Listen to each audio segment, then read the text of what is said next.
कई लोग कहते हैं वो तो भगवान के दरवाजे पर गए होंगे तो मांगने गए होंगे।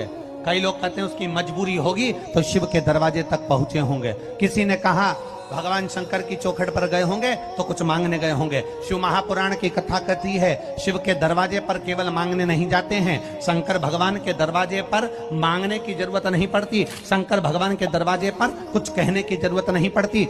शिव की करुणा कब होती है? शिव महापुराण की कथा कहती है जो शंकर भगवान के कथा में जाने का विचार कर लेता है, जिसके हृदय में शिव मंदिर जाने का विचार आ जाता है, जिसके हृदय में शंकर के मंदिर तक जाने का मन बन जाता है, समझ लो शंकर भगवान की कृपा तो उसी दिन प्रारंभ हो जाती है।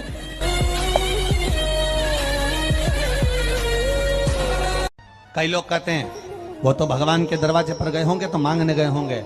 कई लोग कहते हैं उसकी मजबूरी होगी तो शिव के दरवाजे तक पहुंचे होंगे। किसी ने कहा भगवान शंकर की चौखट पर गए होंगे तो कुछ मांगने गए होंगे। शिव महापुराण की कथा कहती है शिव के दरवाजे पर केवल मांगने नहीं जाते हैं, शंकर भगवान के दरवाजे पर मांगने की जरूरत नहीं पड़ती। शंकर भगवान के दरवाजे पर कुछ कहने की जरूरत नहीं पड़ती। शिव की करुणा कब होती है? शिव महापुराण की कथा कहती है जो शंकर भगवान के कथा में जाने का विचार कर लेता है, जिसके हृदय में शिव मंदिर जाने का विचार आ जाता है, जिसके हृदय